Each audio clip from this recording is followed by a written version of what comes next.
Bab 193. Terjadi sesuatu kepada Bloody. 1,6 triliun rupiah, sehari bunganya 400 miliar rupiah.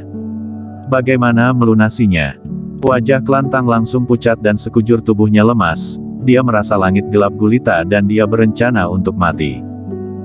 Kak Song, cepat pulang untuk meminta uang. Kak Ma ini sangat kejam.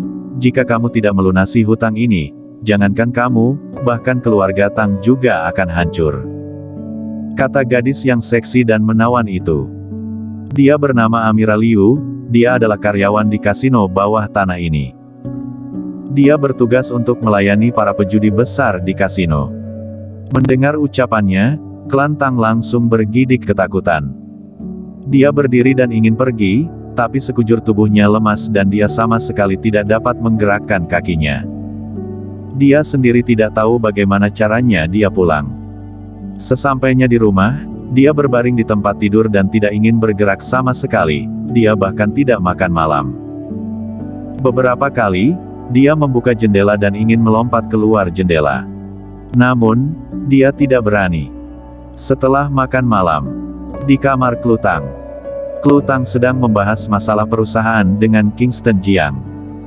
Dia mengatakan semua peralatan perusahaan sebelumnya sudah dipindahkan dan setelah konferensi medis nanti, dia akan mencari tempat untuk membangun pabrik yang baru. Dia masih memiliki sejumlah uang di kartu AM-nya dan uang ini sudah cukup.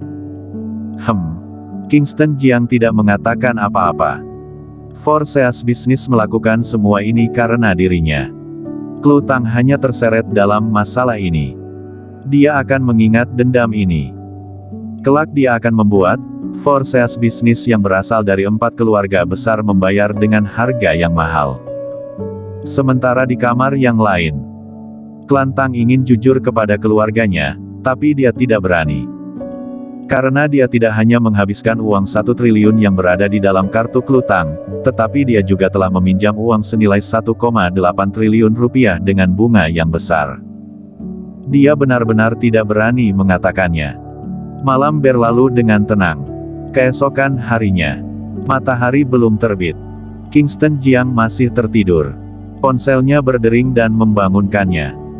Dengan mengantuk dia menyentuh ponsel di samping tempat tidurnya dan langsung menolak panggilan itu. Dengan cepat ponselnya kembali berdering.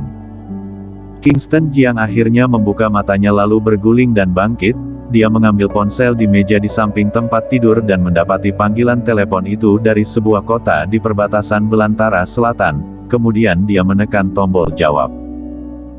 Naga hitam, jika kamu ingin angin hitam selamat, sebelum malam tiba segera datang ke Belantara Selatan, jika tidak, kamu tinggal menjemput mayatnya. Dari balik telepon terdengar sebuah suara yang parau. Kingston Jiang langsung tidak mengantuk lagi. Siapa kamu? Tut tut tut. Orang itu sudah menutup teleponnya. Kingston Jiang bergegas menelepon Bloody. Maaf, nomor yang Anda tuju sedang tidak aktif. Ponselnya non-aktif dan tidak dapat dihubungi. Pada saat ini, Kingston Jiang merasa telah terjadi sesuatu pada Bloody. Namun, Belantara Selatan adalah markas besarnya dan tentara naga hitam berada dalam keadaan siaga. Selain itu Bloody adalah orang kepercayaannya dan dia memiliki hak untuk memerintahkan tentara. Bagaimana mungkin terjadi sesuatu kepada Bloody? Suamiku, ada apa? Dengan mengantuk Klutang berbalik dan bangun, dia menatap Kingston Jiang, yang sedang duduk di sisi tempat tidur ekspresi wajah yang serius dan mengerikan. Keseriusan dalam wajah Kingston Jiang langsung menghilang. Dia berbalik lalu tersenyum kepada Klutang. Kemudian dia berkata, tidak apa-apa, perusahaan meneleponku dan ingin menugaskanku melakukan dinas. Istriku, sepertinya aku harus dinas. Klutang juga tidak curiga dan langsung berkata, kamu harus lebih fokus dalam pekerjaan, kamu punya uang tidak? Aku akan mentransfer sedikit uang untukmu, pergi keluar kota kamu perlu menggunakan uang untuk makan, minum, tempat tinggal, dan transportasi. Kingston Jiang tersenyum lalu berkata, aku bukannya pergi liburan, aku pergi dinas, perusahaan akan mengganti biayaku selama di sana. Klutang memperingatkan, di luar tidak boleh melakukan yang bukan-bukan, jangan pulang dengan membawa penyakit. Dengan ekspresi wajah canggung, Kingston Jiang berkata, mana mungkin. Dia bangkit lalu berjalan menuju lemari dan membuka lemarinya. Kingston Jiang mencari dalam waktu yang lama, tetapi dia tidak dapat menemukan barang yang dia simpan di dalam lemari. Oleh sebab itu dia berbalik dan bertanya, istriku, di mana kawat yang terbuat dari kumpulan jarum perak yang kutaruh di dalam lemariku? Klu Tang sudah bangun. Dia terlihat bingung, lalu tiba-tiba dia seperti teringat dengan sesuatu dan kemudian dia menunjuk ke arah balkon sambil berkata, kulihat kawat ini sangat kuat, jadi aku menggunakannya untuk menjemur pakaian. Ada di balkon. Kingston Jiang terlihat canggung. Menjemur pakaian.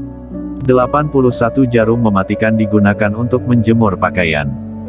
81 jarum mematikan adalah senjatanya.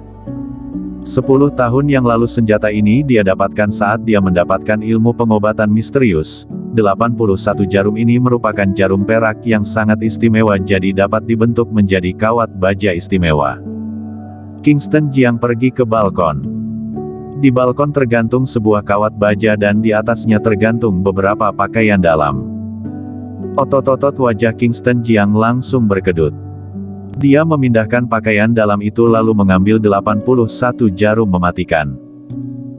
Kawat baja yang terbuat dari jarum perak ini seolah hidup, ia langsung melekat pada lengan Kingston Jiang dan melilit lengannya. Klu Tang berjalan keluar. Oh ya? Buat apa kamu membawa kawat baja saat pergi dinas? Aku merasa kawat baja ini sangat luar biasa. Kingston Jiang hanya tersenyum dan tidak mengatakan apa-apa. Istriku, aku sudah harus berangkat, aku pergi melapor ke perusahaan dulu.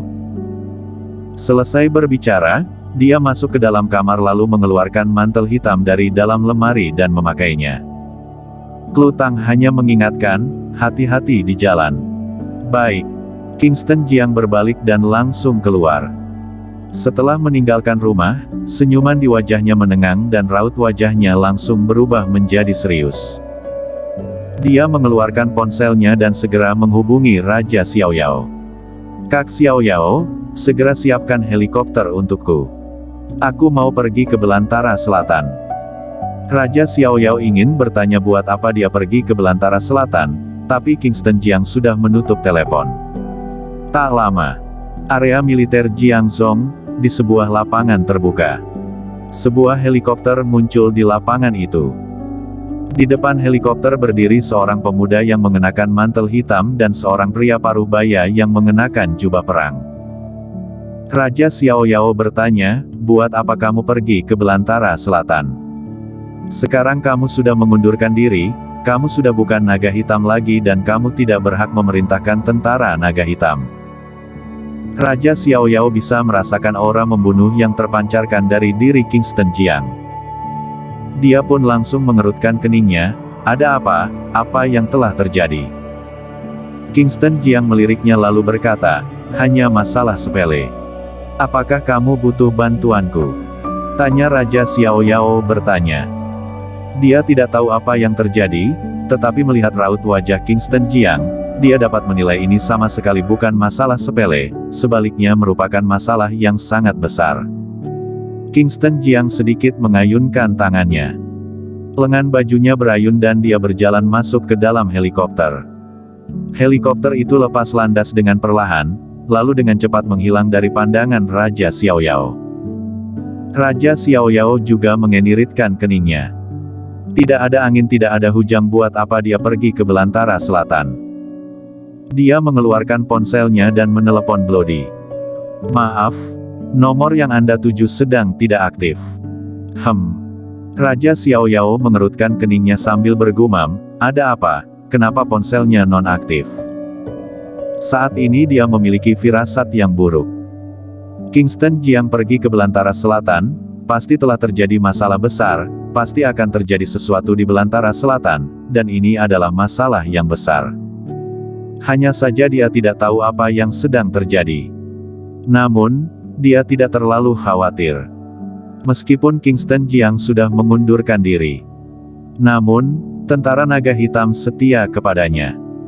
Selain itu di belantara selatan dia memiliki kedudukan yang absolut, meskipun dia sudah mengundurkan diri, di belantara selatan, tidak ada yang berani melakukan apapun terhadapnya, selain itu kemampuan yang dia miliki juga sangat mengerikan. Kingston Jiang pergi ke belantara selatan dengan menaiki helikopter. Di dalam helikopter raut wajah Kingston Jiang terlihat sangat serius. Dia mengeluarkan ponselnya dan kembali membuat panggilan telepon. Dia menghubungi nomor telepon yang menghubunginya tadi pagi. Tak lama kemudian, panggilan itu tersambung. Aku sudah dalam perjalanan ke sana, siapa kamu, apa yang telah kamu lakukan kepada Bloody? Pergi ke Gunung Tianshan di belantara selatan, ketika kamu tiba, akan ada yang menghubungi.